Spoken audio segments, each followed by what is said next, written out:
لا حول ولا قوة إلا بالله العلي العظيم.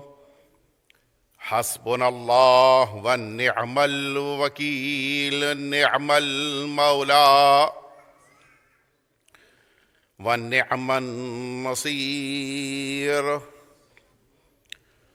أعوذ بالله من الشيطان الرجيم. بسم الله الرحمن الرحيم. الحمد لله الذي لا يبلغ مدحته القائلون ولا يحصي نعماءه العادون ولا يؤدي حقه المجتهدون.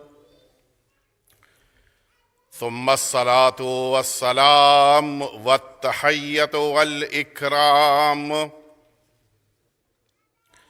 على سيد الأنبياء والمرسلين سيدنا ومولانا أبي القاسم محمد.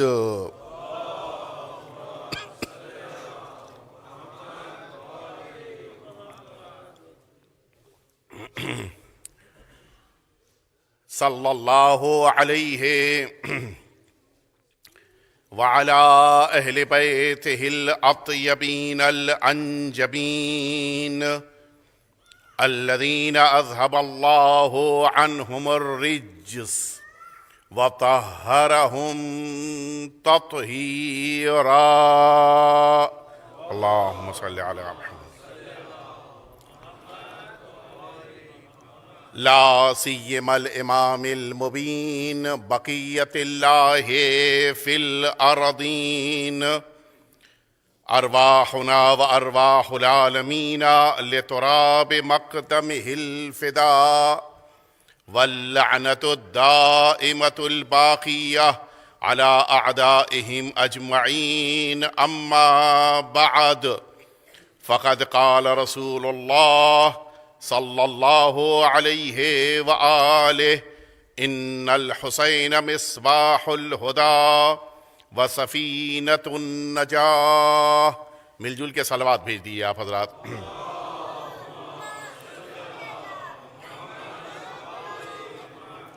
اذان محترم، حضور ختمی مرتبت کی مشہور و معروف حدیث کے جس میں آپ نے سرکار سید الشہداء کے سلسلے میں یہ فرمایا کہ بے شک حسین نجات کی کشتی اور ہدایت کا چراغ ہیں.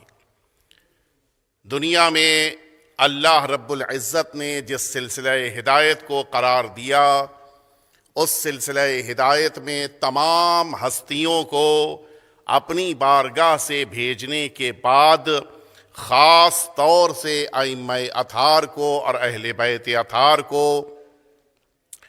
نجات ایک دفعہ سلوات دے دیں آپ.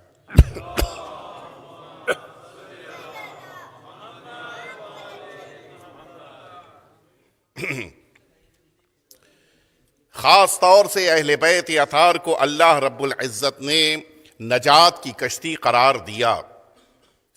نجات کی کشتی کے معنی ہی یہی ہے کہ جو اس کشتی پر سوار ہو جائے اسے نجات مل جاتی ہے. لیکن ان ساری کشتیوں کے درمیان سرکار سید الشہداء کا درجہ اور رتبہ بالکل مختلف اور بالکل منفرد ہے. تھوڑی سی آپ توجہ فرمائیں، آپ کے ذہن متوجہ ہو جائیں گے. ساری ہستیوں کو، ساری شخصیتوں کو، ساری عظمتوں کے ساتھ اللہ نے ہدایت کا چراغ قرار دیا، اور اس ہدایت کے چراغ سے وابستہ ہو جانے والا انسان یقیناً نجات کو پا لیتا ہے. لیکن جو ہدایت کا انداز سرکار سید الشہداء کو اللہ نے عطا کیا وہ سب سے الگ ہے. نہ جانے کتنے ایسے افراد اس دنیا میں ہیں کہ جو اہل بیت اطہار کی امامت کو مانتے ہیں اور ماننے کے بعد اہل بیت اطہار کی کشتی پر خود کو سوار کرتے ہیں. لیکن اسی کائنات میں اگر سرکار سید الشہداء کی بارگاہ پہ نظر پڑے تو نہ جانے کتنے ایسے افراد آپ کو دکھائی دیں گے کہ جو سرکار سید الشہداء کے امام ہونے کو نہیں قبول کرتے، جو امام حسین کے نانا کی رسالت کو تسلیم نہیں کرتے، حتیٰ اللہ رب العزت کو بھی قبول نہیں کرتے، لیکن اس کے باوجود خود کو امام حسین سے اتنا قریب محسوس کرتے ہیں کہ ایسا لگتا ہے کہ یہ سرکار سید الشہداء کی اس کشتی پر سوار ہونے کے لیے تیار ہیں۔ یہ عجیب ہے۔ دنیا کی مختلف قومیں اپنے اپنے لیڈرز، اپنے اپنے رہبروں کو مانتی ہیں اور انہی کے پیچھے چلنا پسند کرتی ہیں، لیکن میدان کربلا میں اگر آپ آ کر دیکھیں، جیسے جیسے روز عاشورہ قریب آنے لگتا ہے، بقیہ قوم اور مذہب کے ماننے والے بھی امام حسین کی بارگاہ میں آتے ہیں اور اسی انداز سے خراج عقیدت پیش کرتے ہیں جس انداز سے ایک آقا امام حسین کی پیروی کرنے والا مومن متدین امام حسین کی بارگاہ میں آ کر خراج عقیدت پیش کرتا ہے۔ نہ جانے کتنے ہندو مذہب سے متعلق ہیں جو امام حسین کی بارگاہ میں آتے ہیں، اپنا ماتھا ٹیکتے ہیں اور یہ اعلان کرتے ہیں کہ ہمیں امام حسین سے بڑی عقیدت ہے۔ نہ جانے کتنے عیسائی مذہب کے متعلق افراد ہیں، حتیٰ عیسائی مذہب کے پادری امام حسین کی بارگاہ میں آتے ہیں اور آنے کے بعد اپنے انداز سے خراج عقیدت کو پیش کرتے ہوئے اعلان کرتے ہیں کہ ہماری نگاہ میں بھی امام حسین کی وہی عظمت اور عزت ہے جو جناب عیسیٰ کی ہے۔ نہ جانے کتنے ایسے جیوز ہیں کہ جو سرکار سید الشہداء کی بارگاہ میں آتے ہیں اور آنے کے بعد ان کا مذہب، ان کا مسلک الگ ہے، لیکن اس کے باوجود امام حسین کی بارگاہ میں خود کو آ کر جس موقع کے اوپر محسوس کرنا چاہتے ہیں، ایک ایسا غلام کہ جو اپنے آقا کی بارگاہ میں آیا ہو، اس انداز میں حاضر ہوتے ہیں۔ کیوں؟ دنیا کے مختلف مذاہب کے ماننے والے اسی سرزمین عراق پر تقریباً جو بڑے مذہب سمجھے جاتے ہیں وہ 12 یا 13 ہیں۔ ان سارے مذہبوں اور مسلکوں کے ماننے والے امام حسین کی بارگاہ میں آتے ہیں۔ نہیں سمجھ میں آتا کہ جو کل میدان کربلا میں امام حسین کے مقابل میں آ کر کھڑے نام نہاد مسلمان تھے، انہیں کیا کہا جائے؟ ہم انہیں ہندو نہیں کہہ سکتے اس لیے کہ آج کا ہندو امام حسین کی بارگاہ میں آ کے خراج عقیدت پیش کر رہا ہے۔ ہم انہیں عیسائی نہیں کہہ سکتے اس لیے کہ عیسائیوں نے آ کر انہیں آج امام حسین کی بارگاہ میں ہم نے خراج عقیدت پیش کرتے ہوئے دیکھا ہے۔ ہم انہیں یہودی نہیں کہہ سکتے اس لیے کہ یہودیوں کو بھی ہم نے امام حسین کی بارگاہ میں دیکھا ہے۔ ہم انہیں ارمنی نہیں کہہ سکتے اس لیے کہ ارمنی بھی امام حسین کی بارگاہ میں آ کے خراج عقیدت پیش کر رہے ہیں۔ ہم انہیں یزدی بھی نہیں کہہ سکتے کہ مذہب ہے، مسلک ہے، آپ جانتے ہیں اسی عراق میں ہے۔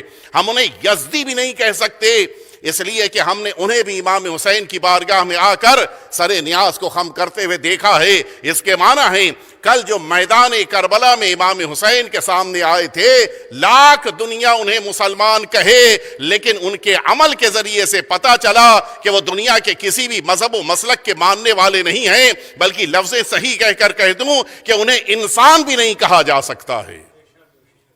اس لیے کہ جس انداز سے میدان کربلا میں امام حسین کا وہ مقابلہ کرنے کے لیے آئے تھے، وہ خود اس بات کی علامت ہے کہ نہ آدمیت کا تصور ان کے درمیان تھا، نہ انسانیت کا تصور ان کے درمیان تھا۔ وہ نمازیں پڑھ رہے تھے، وہ روزوں پہ روزے رکھ رہے تھے، وہ قرآن پہ قرآن پڑھ رہے تھے، وہ حج کرنے کے لیے مکہ معظمہ گئے اور وہاں سے واپس پلٹ رہے تھے۔ ان ساری عبادتوں کے باوجود وہ اللہ کے بندے نہیں بن سکے، وہ اللہ کی بارگاہ میں خود کو مسلمان نہیں ثابت کر سکے۔ وجہ کیا ہے؟ ان عبادتوں کی بنا پر انسان اللہ کا بندہ نہیں بنتا ہے۔ جب تک وہ ولایت اہل بیت کو قبول نہ کر لے، وہ اللہ کا بندہ نہیں قرار پا سکتا ہے۔ اور اسی لیے امام حسین اس میدان کربلا میں ساری توجہ اس بات پر ہے۔ عبادتوں کا مرحلہ بعد کا ہے، عقیدے کو صحیح کرنا، عقیدے کی دنیا میں ولایت کی بارگاہ میں آ جانا، یہ بہت ضروری ہے۔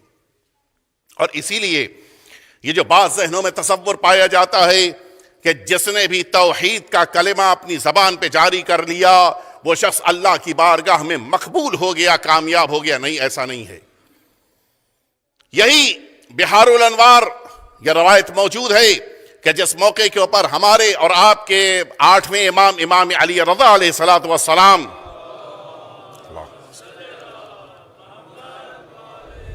البتہ عیون و اخبار رضا سے اس روایت کو مرحوم مجلسی نے نقل کیا ہے کہ جس موقع کے اوپر مولا کے سامنے اسی آیت شریفہ کا تذکرہ آیا کہ فطرت اللہ التی فطر الناس علیہا، قرآن مجید کہہ رہا ہے کہ سارے لوگوں کو نیچر کے ساتھ، فطرت کے ساتھ دنیا میں بھیجا ہے، اور یہ وہی فطرت اور نیچر ہے جو اللہ کو قبول کرنے پہ ہر موقع پہ تیار رہتی ہے۔ آپ حقیقت میں اس کو محسوس کریں، انسان کتنا بھی بے دین ہو، کسی مذہب کو نہ مانتا ہو، حتی ایتھیسٹ کسی بھی دنیا میں کسی بھی طور پہ اللہ کو ماننے پہ تیار نہ ہو، لیکن جس موقع کے اوپر بیٹا بیمار ہو اور آپ قریب سے گزر رہے ہوں، وہ آپ سے ضرور کہے گا کہ دعا کر دیجئے کہ بیٹا ٹھیک ہو جائے۔ کیوں؟ کس سے دعا کرانے کے لیے کہہ رہا ہے؟ وہ تو نہیں مانتا، وہ تو اس کائنات کے علاوہ کسی اور طاقت کو تسلیم کرنے پر تیار نہیں ہے۔ اس کا کسی سے دعا کرنے کے لیے کہنا بتا رہا ہے کہ زبان سے آج تک جس خدا کا اقرار نہیں کیا، مشکلات میں گھر جانے کے بعد آج دل اس کا اقرار کر رہا ہے۔ مشکلات میں پتہ چلتا ہے کہ انسان کا دین اور عقیدہ کیا ہے، اور اسی لیے کاد الفقر ان یکون کفرا، جو روایتوں میں وارد ہوا ہے کہ کبھی کبھی انسان کو یہ فقیری کفر تک لے کر جاتی، اس کی ایک وجہ یہ بھی ہے۔ سرکار ہمارے 8ویں امام مولا فرما رہے ہیں کہ یہ جو اللہ نے توحید یہاں پر فرمائی ہے کہ ہر انسان کو فطرت توحید کے ساتھ اس کائنات میں بھیجا گیا، وہ توحید کیا ہے؟ فرماتے ہوا لا الہ الا اللہ، پہلے مرحلے میں اللہ کو ایک ماننا ہے، ومحمد رسول اللہ صلی اللہ علیہ وآلہ وسلم۔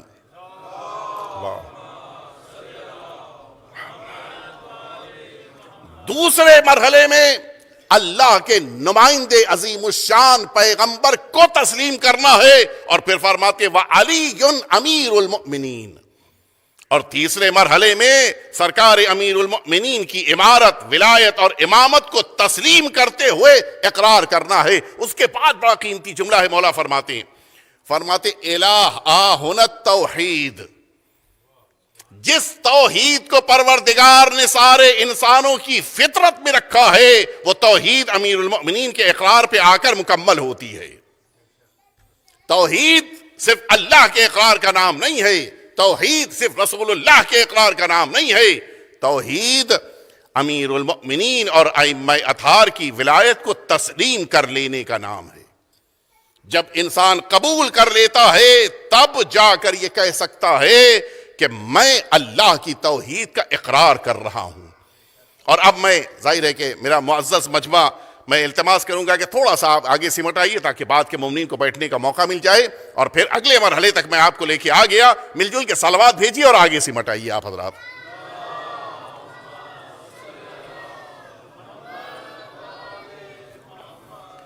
آپ توجہ فرمائیں، سورہ احزاب، اب یہاں سے میں چاہوں گا کہ پوری توجہ آپ کی میری طرف رہے۔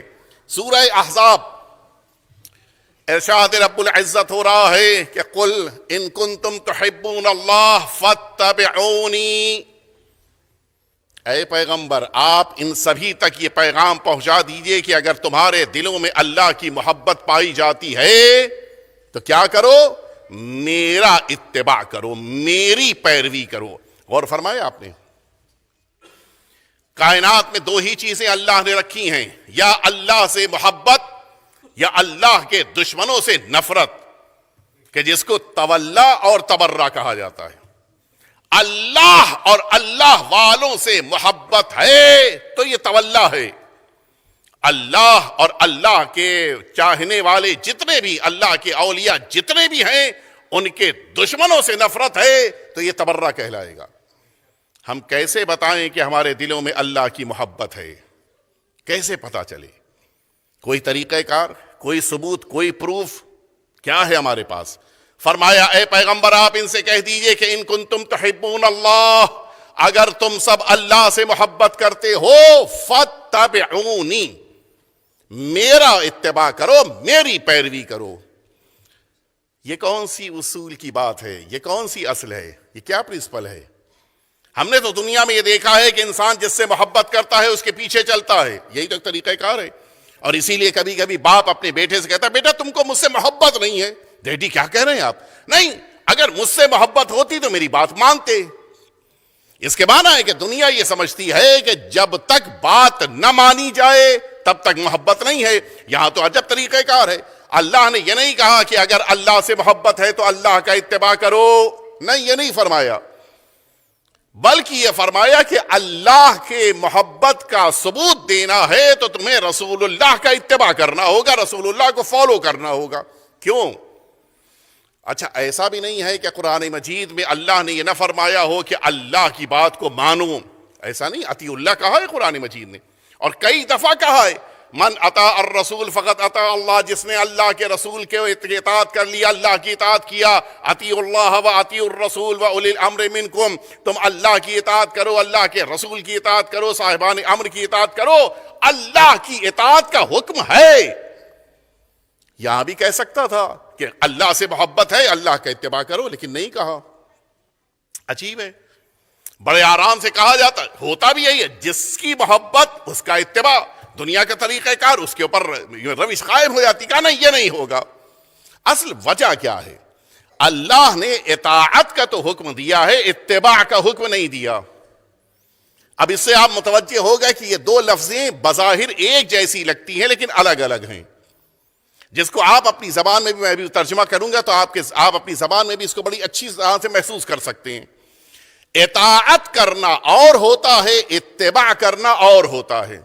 اطاعت کس کو کہتے ہیں؟ میں نے کسی بچے سے کہا کہ میاں جائیے پانی لے کے آ جائیے، وہ گیا دوڑ کے پانی لے کے آ گیا. یہ میرے کہنے کے بعد جب کوئی عمل سامنے آئے گا یہ اطاعت کہلائے گا. اللہ نے حکم دے کر بندوں سے یہ کہا کہ میری اطاعت کرو، میری بات کو تسلیم کر کے عمل کرو. یہاں تک تو ٹھیک ہے. اتباع کس کو کہتے ہیں؟ آپ حضرات ماشاءاللہ سے نماز پڑھتے ہیں با جماعت. جس موقع کے پر نماز ہو رہی ہو کیا طریقہ کار ہوتا ہے؟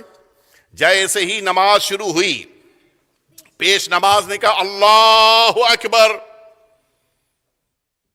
ہم میں سے سب کیا کرتے ہیں؟ اللہ اکبر کہتے ہیں.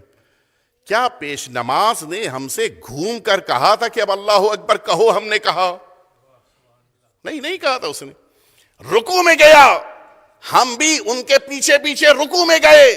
کیا انہوں نے گھوم کے کہا تھا کہ رکوع میں آ جاؤ؟ کیا وہ سجدے میں گئے تو انہوں نے کہا کہ اب آ جاؤ سجدے میں؟ ہم سجدے میں گئے نہیں. بلکہ کبھی کبھی تو ہم لوگ اتنا زیادہ پیش نماز کی اطاعت کرنے میں مصروف ہوتے ہیں، اتباع کرنے میں مصروف ہوتے ہیں کہ پیش نماز کے رکوع میں جانے سے پہلے رکوع میں چلے جاتے ہیں. اتنی جلدی میں ہوتے ہیں. ہم یہ سوچتے ہیں کہ اگر 2 منٹ پہلے میری نماز ختم ہو جائے گی تو آج پیش نماز کی نماز بھی 2 منٹ پہلے ختم ہو جائے گی. ممکن نہیں ہے. وہ تو اپنے ٹائم پہ ہم اپنی جماعت کو خراب کر رہے ہیں. توجہ ہے، ہم اپنی جماعت کو ڈسٹرب کر رہے ہیں. لہذا امام جماعت کے عمل کے بعد ہمارا عمل ہونا چاہیے. اس کو کیا کہتے ہیں؟ اس کو عربی زبان میں اتباع کہتے ہیں، جس کو آپ اپنی زبان میں فالو کرنا کہیں گے. وہاں پر حکم کے بعد جو عمل آئے گا وہ اوبیڈین پر آئے گا. آپ کو، آپ اوبے کریں گے، ان کے پیچھے پیچھے ان کی بات کو مانیں گے حکم کے بعد.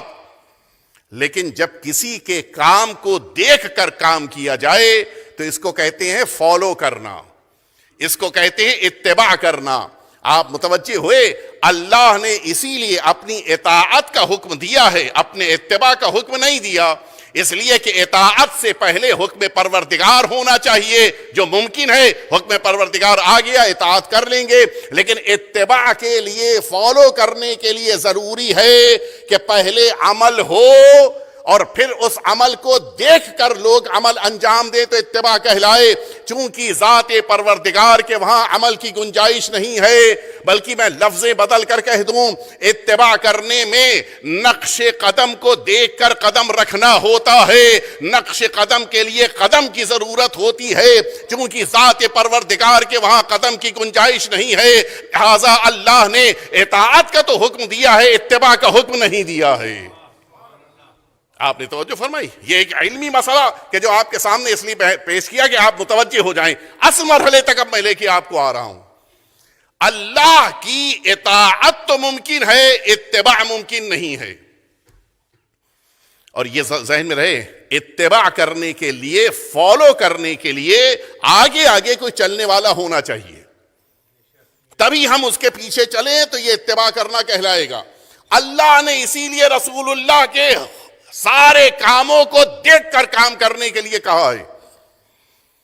تم رسول اللہ کا عمل دیکھتے جاؤ، وہ میدان میں آئے تم بھی میدان میں آ جاؤ، وہ مسجد میں آئے تم بھی مسجد میں آ جاؤ، وہ گھر واپس جا رہے ہیں تم بھی گھر واپس جاؤ، وہ وضو کر رہے ہیں تم بھی وضو کرو، وہ نماز پڑھ رہے ہیں تم بھی ان کے جیسی نماز پڑھو۔ یہ سارا عمل کو دیکھ کر جب تم انجام دو گے عمل، یہ تمہارا اتباع رسول کہلائے گا۔ اب آئیے میں اصل موضوع پہ پھر لے کے آپ کو آ گیا۔ یہ تمہید تھی، موضوع کیا تھا، اصل وجہ کیا تھی؟ آپ انصاف سے بتائیں، قرآن مجید کی ساری آیتیں صرف عصر پیغمبر کے لیے ہیں، یعنی رسالت مآب جس پیریڈ میں اس دنیا میں تھے اس زمانے کے لیے ہیں، یا ہر زمانے کے لیے ہیں؟ ہر زمانے کے لیے ہیں، بالکل دو چار والی بات ہے۔ اگر ہر زمانے کے لیے ہیں تو پھر اب آپ فرمائیں کہ سن 11 ہجری قمری کے بعد ہمیں اللہ سے محبت کا ثبوت دینا ہے یا نہیں دینا ہے؟ اس لیے کہ بات کہاں سے شروع ہوئی تھی؟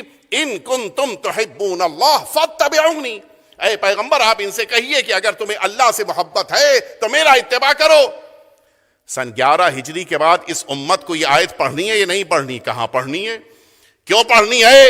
اس لیے کہ قرآن مجید کا حصہ ہے۔ اگر یہ قرآن مجید کا پارٹ نہ ہوتا تو پھر امت سے نہ کہا جاتا کہ عمل کرو۔ آج امت اس آیت کو پڑھ رہی ہے، اس کے معنی ہے کہ اس پہ عمل کرنا ہے۔ اے میرے پروردگار، یا تو یہ طے کر لیا جائے کہ سن 11 ہجری میں جب رسالت مآب دنیا سے جا رہے تھے تو اب اس روئے زمین پر اس دنیا میں رہنے والے انسانوں کے دلوں میں اللہ کی محبت ختم ہو گئی۔ 11 ہجری کے بعد اب کوئی اللہ سے محبت نہیں کرے گا۔ مانیں گے اس کو؟ کہا نہیں، یہ تو نہیں ہے، سب کو محبت کرنی ہے۔ دین نام ہی ہے اللہ سے محبت اور دشمنان خدا سے نفرت کا۔ ممکن ہی نہیں ہے کہ دین ہمارے پاس باقی بچے۔ اچھا اب آپ انصاف سے بتائیں، اگر سن 11 ہجری میں رسول اللہ دنیا سے جا رہے ہیں اور امت یہ کہہ رہی ہے کہ مجھے اللہ سے محبت ہے، تو ثبوت کیسے دیں گے؟ کیسے آپ پروف لے کے آئیں گے؟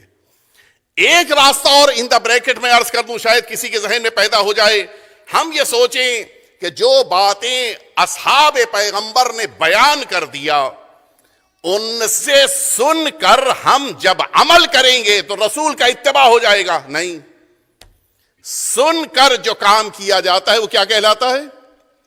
اطاعت کہلاتا ہے۔ ابھی بھی عرض کیا تھا، سن کر اگر کسی کام کو کیا جائے وہ اتباع نہیں ہوتا، ورنہ پھر اللہ کا اتباع بھی کر سکتے تھے ہم نے اللہ کے اتباع کے لیے یہی ثابت کیا کہ سن کر نہیں ہونا چاہیے بلکہ دیکھ کر ہونا چاہیے۔ رسول کا عمل تو ختم ہو گیا سن 11 ہجری میں۔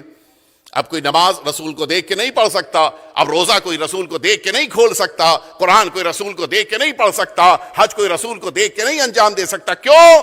اس لیے کہ جن کے عمل کو دیکھ کر ہمیں انجام دینا تھا وہ دنیا سے جا چکے ہیں۔ اے میرے پروردگار، اب یہ امت کیا کرے؟ اگر رسول کے قول کو، رسول کے عمل کو دیکھ کر انجام دینا ہو تو پھر ایسے موقع میں تو رسول اللہ دنیا سے جا چکے ہیں۔ یہ امت حیرت میں ہے، یہ امت سرگرداں ہے، یہ امت پریشان ہے، کیا کرے؟ اس لیے کہ بعد پیغمبر، میرے جملے پہ توجہ دیجیے گا، بعد پیغمبر اس امت کو اللہ سے محبت کا ثبوت دینے کے لیے رسول کا اتباع کرنا ضروری ہے، اور رسول اللہ جا چکے ہیں۔ اے میرے پروردگار، اب کیا کریں؟ ساری کائنات کا مسلمان خاموش ہے، سب خاموش، کسی کے پاس کوئی جواب نہیں ہے، لیکن صرف یہ ایک واحد قوم ہے کہ جو اب اس موقع پہ جواب دے سکتی، بس ایک قوم۔ کیا جواب ہے؟ دیکھیے آپ توجہ دیں، ہمیں اللہ سے محبت کا ثبوت دیتے ہوئے رسول اللہ کے پیچھے چلنا ہے، اور ساری امت اس بات کو تسلیم کر رہی ہے کہ سن 11 ہجری میں رسول اللہ دنیا سے چلے گئے۔ اے میرے پروردگار، اب تیری محبت کا ثبوت ہم کیسے پیش کریں؟ شاید آواز قدرت آئے، نادان، ہم نے ایک محمد نہیں 14 محمد بنائے ہیں۔ صلوات بھیج دے محمد وآل محمد پہ۔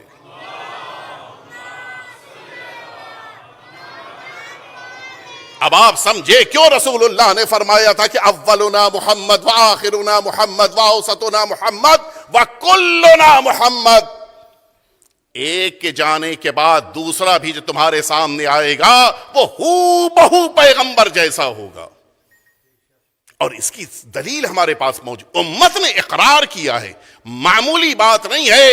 اچھا، یہ آپ کے درمیان بھی بہت سے ایسے افراد ہوں، میں پوچھتا ہوں معمولاً برادران سے، آپ کب آئے؟ کب 20 سال پہلے آئے؟ آپ کب آئے؟ آپ 22 سال پہلے آئے. کوئی 25 سال پہلے اگر آیا ہوں، کتنی تبدیلیاں ہو چکی ہوں گی. آپ جب آئے تھے اور آج میں کتنی تبدیلیاں. جو 2000 میں آیا ہوگا وہ آج سے اگر کمپیئر کرے تو نہ جانے کتنی تبدیلیاں آ گئیں. اور بہت سی ایسی باتیں ہیں کہ جو آپ کو یاد بھی نہیں. 25 سال ایک لمبا عرصہ ہوتا ہے. لیکن آپ عجیب ہے، جب اسی مدینہ طیبہ میں 25 سال کے بعد ایک ایسی شخصیت جو ہو بہو پیغمبر جیسی، اب جب مصلی پر تشریف لائے، امتیوں نے نماز پڑھی، اور میں عرض کر چکا ہوں کہ سرکار سید الشہداء یعنی سن 59 ہجری میں جو خطبہ دیا ہے، 200 اصحاب پیغمبر نے شرکت کیا تھا. میدان منا کے اس خطبے میں 7000 کے مجمع میں 200 اصحاب پیغمبر تھے. آپ توجہ فرمائیں تو پھر 25 سال پیغمبر اسلام کے بعد کتنے اصحاب رہے ہوں گے. مدینہ اصحاب سے چھلک رہا ہے. ان اصحاب نے جب اس ایک شخصیت کے پیچھے بعد پیغمبر 25 سال گزرنے کے بعد نماز پڑھی، ساری امت نے یک زبان ہو کر، سارے اصحاب نے ایک آواز ہو کر یہ بات کہی کہ آج ہم نے 25 سال کے بعد جو پیغمبر کی نماز تھی وہ پڑھی ہے. اور فرمایا یہ بہت بڑی بات ہے، 25 سال کے بعد گواہی دینا. یہ اس بات کی علامت ہے کہ بعد پیغمبر نماز کی صورت بدل گئی تھی. جو سب سے زیادہ عمل کیا جا رہا تھا اس میں تبدیلی ہو گئی. اور اسی لیے ضروری ہے کہ انسان ایسی ذات کو تلاش کرے کہ جس ذات کی بنا پر دیکھ کر ان کو عمل کیا جائے اور پیغمبر کا اتباع سمجھا جائے. اللہ نے اسی لیے اس روئے زمین پر یہ 12 ائمہ اطہار کا سلسلہ قائم کیا ہے. ہماری ذمہ داری ہے کہ انہیں دیکھ کر انجام دیں اپنے عمل کو. اور اسی لیے بہرحال وہ ایک علمی گفتگو ہے، میں اس میں اب نہیں دوبارہ جانا چاہتا کہ کس طرح سے غیبت کے دور میں انسانوں کی ذمہ داری ہے کہ عمل کو دیکھ کر انجام دیں. لیکن حقیقت یہ ہے کہ اللہ نے جن ہستیوں کو روئے زمین پہ قرار دیا ہے، ان ساری ہستیوں کا عمل ایک جیسا ہے، کوئی فرق نہیں ہے. اگر رسول اللہ نے صلح فرمائی ہے تو جن کو نائب رسول بنایا گیا وہ بھی صلح کریں گے. اگر میدان جنگ میں رسول اللہ نے تلوار اٹھائی ہے تو جو نائب رسول ہوں گے وہ بھی تلوار اٹھائیں گے. اگر رسول اللہ نے نماز پڑھی ہے تو جو نائب رسول ہے وہ بھی نماز پڑھے گا. اگر رسول اللہ نے روزے رکھے ہیں تو جو نائب رسول ہوگا وہ بھی روزے رکھے گا. کہیں یہ جملہ سنائی نہیں دے گا کہ یہ عمل رسول اللہ کے دور میں تو تھا، میں حرام کر رہا ہوں. نہیں پتہ اس جملے کی فصاحت کو آپ نے محسوس کیا نہیں محسوس کیا. جو رسول اللہ کے بعد یہ اعلان کرے کہ میں رسول اللہ کے عمل کو آج باطل کرتے ہوئے اسے تبدیل کر رہا ہوں، وہ سب ہو سکتا ہے، رسول کا نائب نہیں ہو سکتا ہے. اور اسی لیے یہ اقرار معمولی نہیں ہے. جس موقع کے اوپر 25 سال کے بعد امیر المؤمنین کی بارگاہ میں یہ ساری امت آئی کہ ہمیں آپ کے ہاتھوں پہ بیعت کرنی ہے، کہا ٹھیک ہے، آئے ہو تم، تمہارے اصرار پہ میں بیعت کرنے کے لیے تیار ہوں. امیر المؤمنین کے ہاتھوں پہ بیعت ہو رہی ہے. آواز یہ اٹھی کہ آپ یہ وعدہ کیجئے، یہاں توجہ سنیے گا، وعدہ کیجئے کہ آپ اللہ، رسول اللہ اور اپنے ما قبل والے، میں وہ تفصیل نہیں بیان کرنا چاہتا، آپ اپنے ما قبل والوں کی سیرت پر عمل کریں گے. مولا نے کہا سب ہو سکتا ہے، یہ نہیں ہو سکتا. میں اللہ، رسول اللہ اور قرآن کے مطابق عمل کروں گا. یہ امیر المؤمنین کا جملہ بتا رہا ہے کہ جو امیر المؤمنین سے پہلے تھے وہ اللہ کا نام تو لیتے تھے، رسول اللہ کا نام تو لیتے تھے، لیکن قرآن پہ عمل نہیں کر رہے تھے. اور اسی لیے ضروری ہے کہ جو نائب رسول بنے وہ قرآن کے ساتھ رہنا چاہیے، قرآن کو چھوڑ کے نہیں ہو سکتا۔ بات آ گئی ہے تو میں جلدی سے عرض کر کے اپنی بات کو ایک مرحلے تک لے کے پہنچانا ہے، اس لیے کہ واقعے تک لے کے آنا ہے۔ آج سے مصائب زیادہ پڑھے جانے ہیں، اس لیے کہ شبیہیں بھی برآمد ہونی ہیں، لہٰذا جلدی میں اس مراحل کو طے کرتے ہوئے وہاں تک آپ کو لے کے آ رہا ہوں۔ امیر المؤمنین، حقیقت یہ ہے کہ قرآن سے امیر المؤمنین کو جدا نہیں کر سکتے، بلکہ لفظیں بدل کے کہہ دوں، قرآن پیچھے پیچھے چل رہا ہے۔ اللہم ادر الحق معہ حیثما دار، پروردگار جہاں علی چل پڑے حق کو ان کے پیچھے چلانا، ساتھ میں نہیں، آگے نہیں، علی آگے ہوں گے حق پیچھے ہوگا۔ اب جس کو حق سمجھنا ہے اس کو امیر المؤمنین کے پیچھے آنا ہوگا، ساتھ رہ کر نہیں، آگے بڑھ کر نہیں سمجھ میں آئیں گے۔ امیر المؤمنین کی ذات کو سمجھنا ہے تو پھر یقیناً آپ کو دین مبین اسلام میں اس قرآن کو سمجھنا ہوگا، اور اسی لیے ہمیشہ اس قرآن مجید نے امیر المؤمنین کے فضائل کو دنیا والوں کے سامنے پیش کیا تاکہ دنیا متوجہ ہو جائے۔ خاموش قرآن اور ہوتا ہے، بولتا قرآن اور ہوتا ہے۔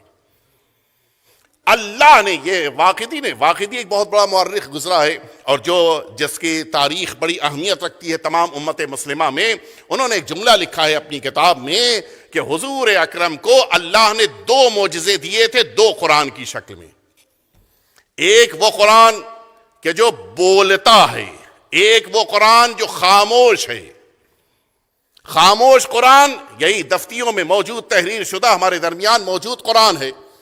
بولتا قرآن وہ ذات کہ جو اللہ نے امیر المؤمنین کی شکل میں رسالت مآب کو دیا۔ یہ کس نے لکھا ہے؟ یہ عامہ کا ایک مورخ ہے، اس نے جملہ لکھا ہے کہ رسول اللہ کو اللہ نے بولتے قرآن کی شکل میں امیر المؤمنین علی کو دیا ہے۔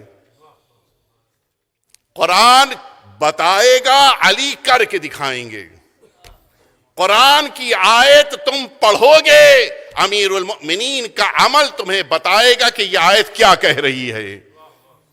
تو قرآن سمجھ ہی بھی نہیں آئے گا جب تک امیر المؤمنین کے پاس نہ آ جائیں۔ اور اسی لیے اب جو واقدی کا جملہ ہے اس نے یہ جملہ عجیب کہا کہ لیکن امت کو خاموش قرآن زیادہ پسند آیا۔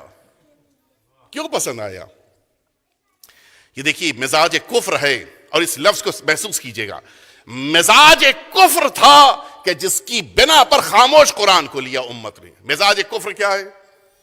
آپ حیات پیغمبر کو دیکھ لیجئے، حضور اکرم جب اسی مکہ معظمہ میں تشریف لائے 40 سال تک خاموش رہے، اور سب جانتے ہیں کہ رسول اللہ کو اللہ نے نبوت دے کے بھیجا ہے۔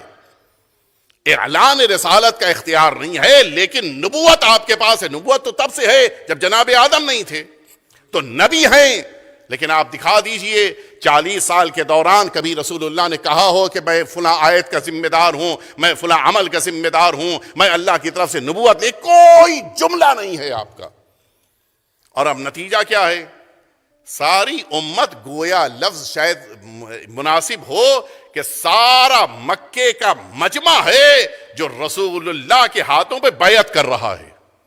نبی نہیں مانتا، رسول نہیں مانتا، اللہ کا نمائندہ اللہ کو نہیں مانتا، اللہ کے نمائندے کو کیا مانے گا؟ لیکن یتیم عبداللہ کا بے پناہ احترام ہے۔ آپ کے یہ دو لقب ہیں، صادق اور امین، یہ اسی زمانے کے ہیں۔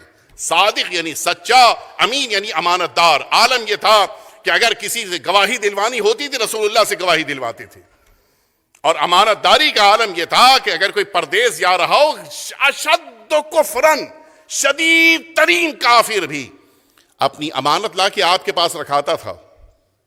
مجھے آپ پہ بھروسہ ہے، اپنے ماں باپ بھائی بہن رشتہ دار محلے والے اقربا کسی پہ بھروسہ نہیں، آپ پہ بھروسہ ہے۔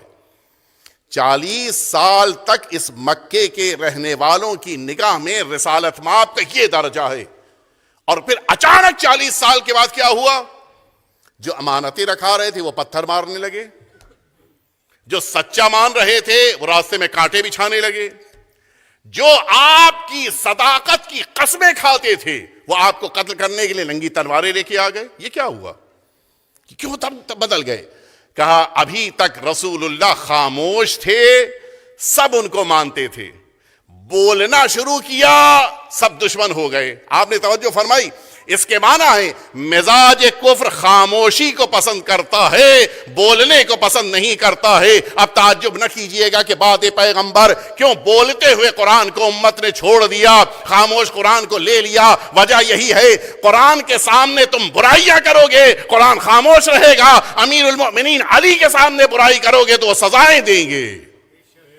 کہ یہ قبول نہیں ہے. یہ مزاج کفر تھا اور اس مزاج کفر کو توڑنا ہے. امیر المؤمنین اور اہل بیت اطہار کی اصل بنا یہی ہے کہ ان کی اتباع، ان کی پیروی کی جائے. اور اسی لیے میں عرض کروں میدان کربلا میں سرکار سید الشہداء جن شخصیتوں کو لے کے آئے تھے سب مختلف تھے. ایک محلے کے نہیں ہیں، ایک شہر کے نہیں ہیں، ایک خاندان کے نہیں ہیں، ایک علم کے نہیں رکھنے والے ہیں. سب آپس میں بے پناہ ڈفرینسز. لیکن اس امامت کے عقیدے نے سب کو ایک بنا دیا تھا. سارا قبیلے کا نظام، خاندان کا نظام، محلوں کا نظام، ٹائٹل کا نظام سب ختم. اب میدان کربلا میں بڑے اور بوڑھے میں کوئی فرق نہیں ہے. بچوں کے ساتھ جو جذبہ بڑے کے اندر ہے وہی جذبہ بچوں کے اندر بھی ہے. کوئی فرق نہیں. کیوں؟ امام حسین جس کو اپنے سے قریب کر لیتے ہیں اسے نیک بنا دیتے ہیں، اسے اچھا بنا دیتے ہیں. یہ فرش عزا اسی لیے بچتی ہے کہ آؤ امام حسین کی بارگاہ میں آ کر بیٹھو، تمہاری آنکھوں سے آنسو نکل آئیں تو تم امام حسین کے وارث کے لیے دعا ضرور کرنا. کیوں؟ اس لیے کہ امام حسین نے ہمیں آدمیت سکھائی ہے، امام حسین نے ہمیں نیک بنایا ہے. کل کی یا پرسوں گفتگو آئے گی انشاءاللہ عرض کروں گا کہ امام حسین سے محبت کے کیا تقاضے ہیں اور کیا ہم کو اپنے اندر تبدیلی لے کر آنی چاہیے. لیکن حقیقت یہ ہے جملہ میں نے کہا اس کو مکمل کر دوں کہ جب آنکھوں میں آنسو آ جائیں، جب گریے کا موقع آ جائے تو آخری امام کے لیے ضرور دعا کیجیے گا. اس لیے بھی میں تاکیداً کہہ رہا ہوں کہ آج کے بعد سے ظاہر ہے کہ مصائب کے مکمل ہونے پر دعا کا موقع نہیں ملے گا. ہم سبھی شبیہوں کا استقبال کرتے ہوئے، سینہ زنی کرتے ہوئے، ماتم کرتے ہوئے ان شبیہوں کی طرف آگے بڑھیں گے. لیکن جو پہلا حق ہے وہ مصائب کے بعد آخری امام کے لیے دعا کرنے کا حق ہے. وہ دعا پہلے ہی ہماری آنکھوں میں جب اشک آ جائیں اس موقع پر ضرور کیجئے گا. معمولی بات. مکیال المکارم میں جملہ لکھا ہے، سید خنساری نے جملہ لکھا ہے کہ جس موقع پر حضرت سے ملاقات ہوئی حضرت نے جملہ فرمایا تھا کہ میں اس کے حق میں دعا کرتا ہوں جو میرے جد امام حسین پر گریہ کرنے کے بعد میرے ظہور کی دعا کرتا ہے. آپ نے کچھ محسوس کیا؟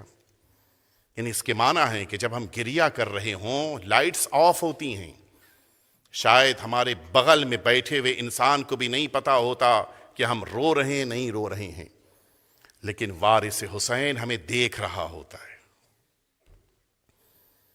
آخری امام کی توجہ ہماری طرف ہوتی ہے اور پھر امام یہ آرزو کر رہے ہیں کہ کاش مصائب کے بعد میرے ظہور کی دعا کی جائے.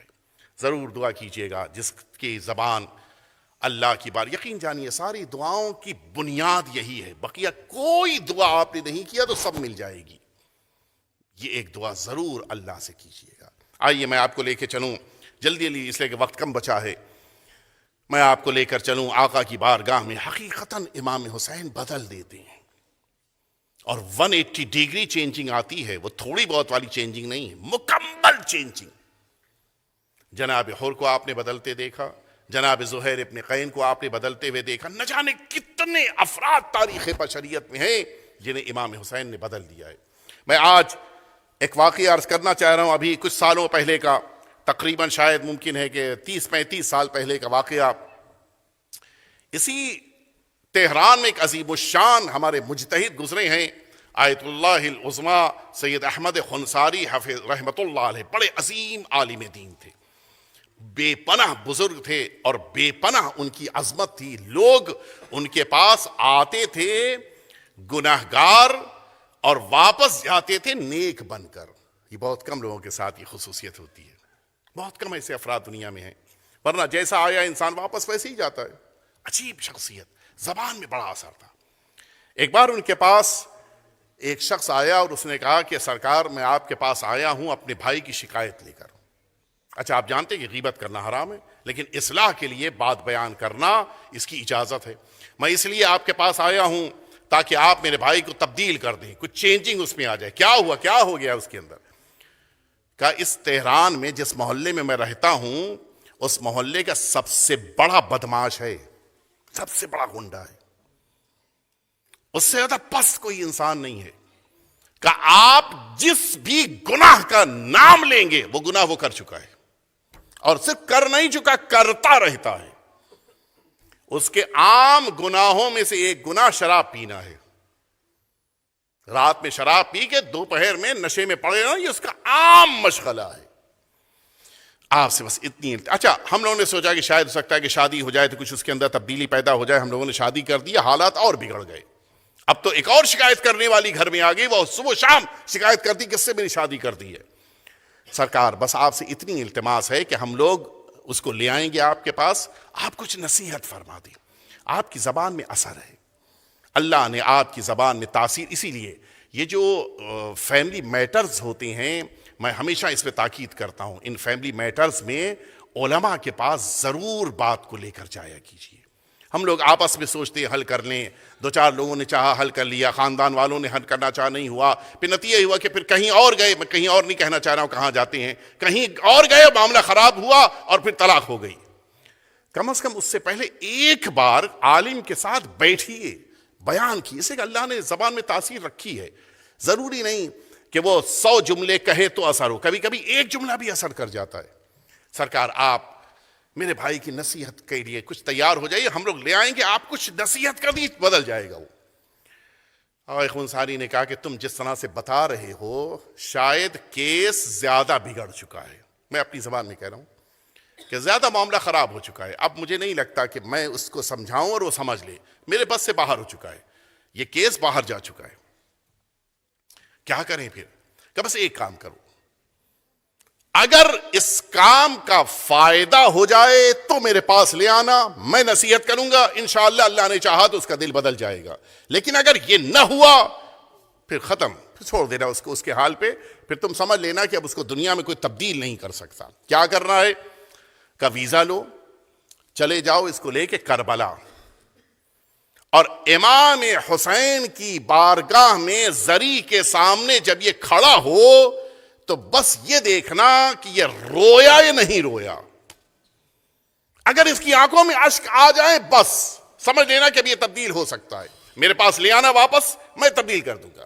لیکن اگر اس کی آنکھوں میں آنسو نہیں آئے پھر دنیا میں کوئی بدل نہیں سکتا اس کو, پھر چھوڑ دینا اس کے حال پہ. آپ سمجھے یہ آنسو کتنے قیمتی ہیں,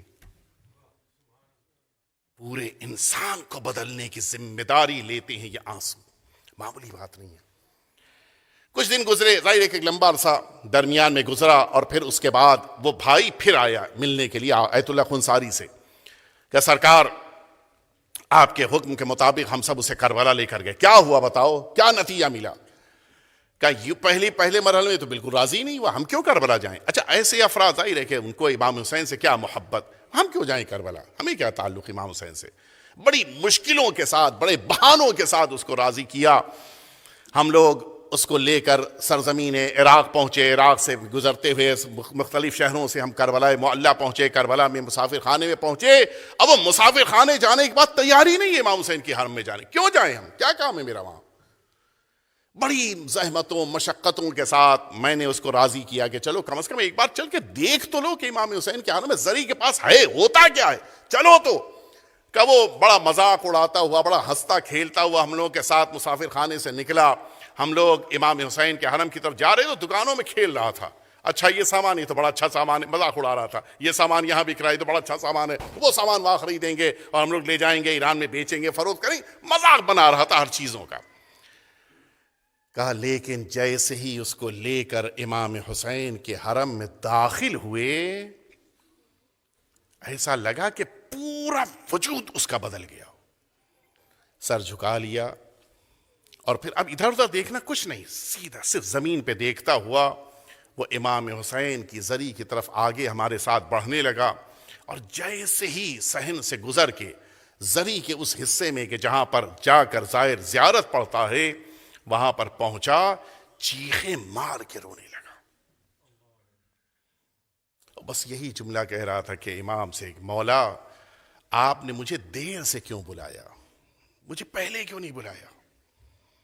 مولا میں آپ سے وعدہ کرتا ہوں کہ آج کے بعد اپنی زندگی میں کوئی گناہ انجام نہیں دوں گا۔ آغا خنساری کہتے ہیں کہ اب کیا پوزیشن ہے، کہ اب آپ کے پاس لانے کی ضرورت نہیں ہے، وہ پوری طرح تبدیل ہو چکا ہے۔ میں اس کے جملے عرض کروں، اس سے پہلے عرض کروں کہ یہ وہی انسان تھا جو ایران کے اس جنگ کے موقع پر جب عراق کی طرف سے مسلط کی گئی تھی، جو واقعاً ظلم ہو رہا تھا اس عراق کی طرف سے، اس ظالمانہ جنگ میں جو ایرانی شہید ہوئے تھے، ان شہداء کے درمیان یہ ایک انسان تھا جو کمانڈر بنا تھا، ایرانی فوج کا کمانڈر بنا تھا، اور بڑی مظلومانہ شہادت اس کی ہوئی تھی، اور اس پر بڑا سوگ بھی منایا گیا تھا۔ آپ نے توجہ فرمائی، امام حسین جب کسی کو تبدیل کر دیں تو اتنا درجہ بڑھ جاتا ہے کہ جو آخری شرف ہے انسان کا، شہادت، وہ شرف عطا کر دیتے امام حسین۔ بس یہی رو کے کہہ رہا تھا کہ مولا میں آپ سے معذرت چاہتا ہوں، میں آپ سے شرمندہ ہوں، میں آپ کے پاس دیر سے آیا، میں گناہ میں ڈوبا ہوا تھا، لیکن مولا میں واپس جاؤں گا اس وعدے کے ساتھ کہ اب اپنی زندگی میں کوئی گناہ انجام نہیں دوں گا۔ ہاں، امام حسین کے فرش عزا پہ آ کے بیٹھنے والے ہمارے بھائیوں، ہمارے بزرگوں، ہمارے بچوں، ہمارے دوستوں، ہماری بچیاں، ہماری بہنیں، ہم سب کی ذمہ داری ہے کہ فرش عزا کی آبرو کو محفوظ رکھیں۔ دنیا کیا کر رہی ہے یہ مسئلہ نہیں ہے، امام حسین کی بارگاہ میں آ کر بیٹھنے والا کیا کر رہا ہے یہ اصل مسئلہ ہے۔ جن ہاتھوں سے سرکار سید الشہداء کا تابوت مبارک آپ اٹھائیں، پھر ان ہاتھوں سے ظلم نہیں ہونا چاہیے، پھر گھر سے یہ آواز نہ بلند ہو کہ شوہر نے زوجہ پر اور زوجہ نے شوہر پہ ظلم کیا ہے۔ امام حسین کے عزادار کو یہ زیب نہیں دیتا۔ ہماری زبان خراب ہو جائے یہ امام حسین کو گوارا نہیں ہے۔ امام حسین تو اس عظیم الشان ذات کا نام کہ آپ اس میدان کربلا میں اپنی قربانیوں کے ذریعے سے لوگوں کو نجات عطا کر رہے تھے۔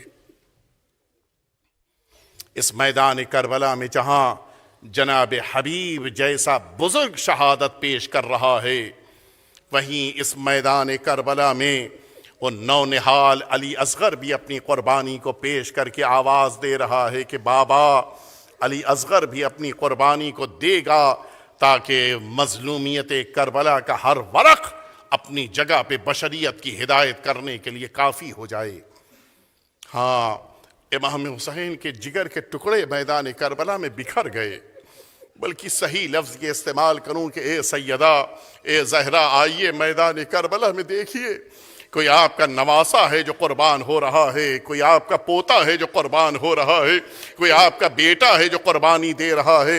اے سیدہ، میدان کربلا میں آپ کس کس کا ماتم کریں گی، آپ کس کس کے لیے آنسو بہائیں گی؟ ہاں عزاداروں، آج تو سیدہ کو پرسہ دینا ہے، سیدہ کی بیٹی کے ان نونہالوں کا جو میدان کربلا میں بڑے کم سن تھے۔ ہاں عزاداروں، سنیں گے، میں مصائب کی دنیا میں آپ کے ذہنوں کو متوجہ کرانے کے لیے مقتل زیادہ نہیں پڑھوں گا، لیکن ہاں جناب زینب کی مصیبت کو ضرور آپ کے سامنے عرض کروں گا۔ شہزادی اس میدان کربلا میں اپنے ان دو شہزادوں کو لے کے آئی ہیں۔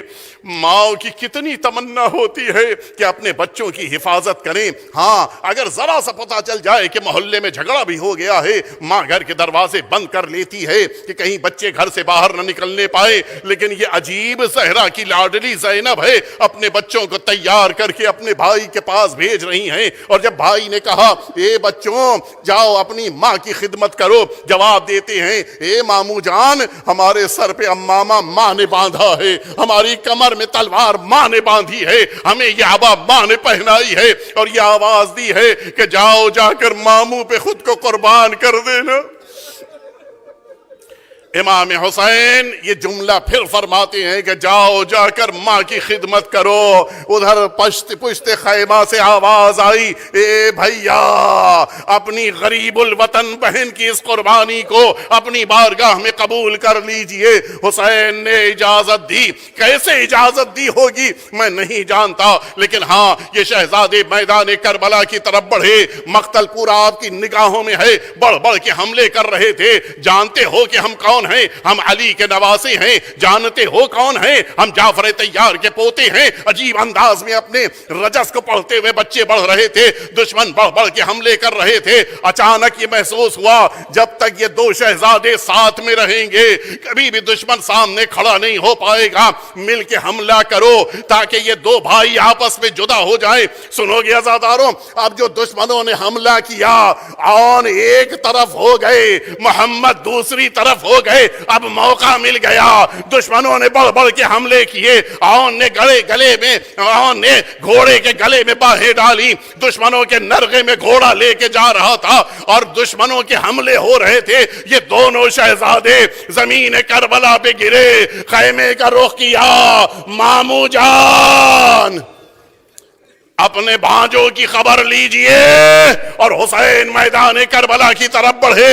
مجھے پورا مقتل نہیں پڑھنا ہے. امام حسین اب جو جنازے لے کے واپس پلٹے, خیمے میں دونوں جنازے رکھ دیے گئے. بلایا گیا, آؤ اے زینب اولیاء مقام آؤ, اپنے بچوں کے جنازے پہ آؤ. سنیں گے عزاداروں, زینب آئیں لیکن ان دو بھائیوں کے جنازوں کو آپس میں جدا کیا اور زمین کربلا پہ زینب درمیان میں بیٹھی, اپنے سر کو سجدے میں رکھا. آواز دیتی ہے پروردگار زینب کی اس قربانی کو تو نے قبول کر لیا. زینب شکر گزار ہے. ہاں عزاداروں اب توجہ سے سنیے گا, وہ زینب کہ جن کے صبر کا عالم یہ ہے کہ اس میدان کربلا میں زینب نے آن اور محمد کا ماتم نہیں کیا. جنازے رکھے رہے لیکن ماں کی آنکھوں میں آنسو نہ دکھائی دیے. میں سوچ رہا تھا یہ کیا وجہ ہے, آخر دل تو سینے میں موجود ہے, اس کو بچوں کے لیے رونا چاہیے. میں نے ڈھونڈنا شروع کیا. شاید 11 محرم کو جب یہ قافلہ روانہ ہوگا, ناقے کی بلندی سے ماں آن اور محمد کے جنازے دیکھے گی, ماں تڑپ کے روئے گی. لیکن عجیب ہے زینب نے 11 محرم کو بھی آن اور محمد کا ماتم نہ کیا. میں نے پھر ڈھونڈنا شروع کیا. شاید کوفے اور شام کی راہوں میں جب اپنے بچوں کے سروں کو زینب دیکھیں گی شاید زینب گریا کرے. لیکن عجیب ہے زینب نے بچوں کے سر تو دیکھے لیکن ماتم نہ کیا. پھر میں نے انتظار شروع کیا, شاید زندان شام میں زینب کو بچے یاد آ جائیں, شاید زینب بچوں کا ماتم کرے. لیکن زندان شام میں بھی زینب نے ماتم نہ کیا. جب رہائی ملی میں نے دیکھنا شروع کیا, شاید تب مل جائے جب ننھے سر آئے, اس موقع پہ ماں ماتم کرے. عجیب مرحلہ ہے. زینب نے عباس کا ماتم کیا, زینب نے اکبر کا ماتم کیا, زینب نے حسین کا ماتم کیا, لیکن نہ کیا تو آن اور محمد کا ماتم نہ کیا.